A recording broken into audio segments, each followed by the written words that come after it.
Hey everyone, hope you all are doing great and welcome to my day 1 of Ramadan vlog. সকালে বারান্দায় গিয়ে দেখলাম যে খুব সুন্দর ঠান্ডা বাতাস আসছে।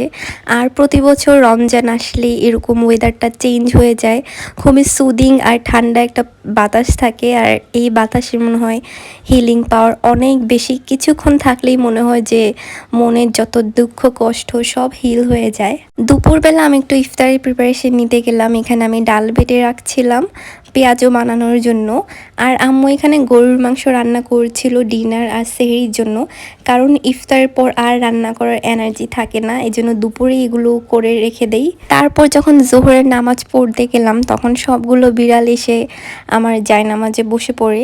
এটা ওদের হচ্ছে রেগুলার কাজ, যখনই কেউ জায়নামাজ বিছাবে তখনই ওরা সবাই মিলে ওখানে এসে বসে পড়ে। মনে হয় খুব ইন্টারেস্টিং কিছু। ওরা মনে করে যে নামাজের বিছানা বিছানোই হয় ওদের শোয়ার জন্য, এই জন্য সবাই এসে ঝাঁপিয়ে পড়ে। আর এখানে ক্যান্ডি আর ওরিও এমন একটা লুক দিয়েছে যে ওদের প্রাইভেসি ডিস্টার্ব হয়েছে আমার ভিডিও করাতে। তারপর আসরের পর আমি গেলাম ইফতার বানাতে, আর এটাই ছিল আমার জীবনের সবচেয়ে বড় ভুল। কারণ গত বছর আসরের পরই ইফতার বানানো শুরু করতাম, কিন্তু ইফতার টাইমের আগে শেষ হয়ে যেত। কিন্তু এইবার এরকমটা না, আসরের নামাজ পড়তে পড়তে দেখা যায় ইফতারের আর 1 ঘন্টা সময় আছে, তখন তাড়াহুড়ো করে আমি সব কিছু ম্যানেজ করি। একদিকে আম্মু ফ্রুটস কাটছিল আর শরবত বানাচ্ছিল, আর একদিকে আমি ইফতার প্রিপেয়ার করেছিলাম। তখন আমি সময় দেখিনি কয়টা বাজে, তো আমি মনের খুশিতে আরামসে রেডি করছিলাম। তো প্রথমে আমি চাউমিন বানাতে গেলাম, আর যেহেতু প্রথম রোজা ছিল তাই আমার প্ল্যান ছিল যে আমি প্রথম রোজার ব্লগটা বানাবো। তাই আমি ভিডিও করে করে সব কিছু বানাচ্ছিলাম, এই জন্য আরও বেশি এক্সট্রা সময় লাগছিল।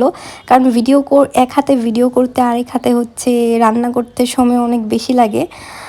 তো আমার এখানে চাউমিন বানানো অলমোস্ট শেষ। আমি লাস্টে একদম প্যাকেটে যে মশলা থাকে ওটা দিয়ে দিচ্ছিলাম, দেন একটু নাড়াচাড়া করে নামিয়ে ফেললাম। তারপর আমি শুনি যে আর মাত্র আধা ঘন্টা আছে, আর আমার ভাজা পোড়া যত খাবার আছে যেমন পেঁয়াজু, আলুর চপ, বেগুনি, এগুলো একটাও বানানো হয়নি। দেন আমি তাড়াহুড়ো করে ফার্স্টে বেগুনি বানাতে গেলাম। আর আমার আজকের বেগুনিটা অনেক মজা হয়েছিল, অনেক ক্রিস্পি হয়েছিল। আমি নিজেও জানি না কিভাবে হয়েছে, আমি জাস্ট আন্দাজের ওপর সব কিছু মিক্স করেছি, কিন্তু পরে দেখি অনেক ক্রিস্পি আর অনেক মজা হয়েছে। তারপরে পেঁয়াজও বসিয়ে দিলাম। পেঁয়াজও যখন বসিয়েছি তখন শুনি আর 10 মিনিট আছে। আমি খুবই নার্ভাস হয়ে গিয়েছিলাম, কারণ আলুর চপ স্টিল বাকি।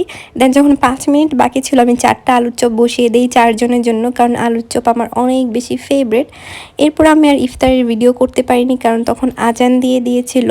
আর ইফতারের পর আমার আর আমার বিড়ালদের এরকম অবস্থা হয়ে যায়। ওদের কেন হয়েছে জানি না, ওরা তো সারাদিনই খাইছে। আমার এরকম একদম বেহুশ অবস্থা হয়ে গিয়েছিল। তারপর তাড়াতাড়ি করে চা বসিয়ে দিলাম।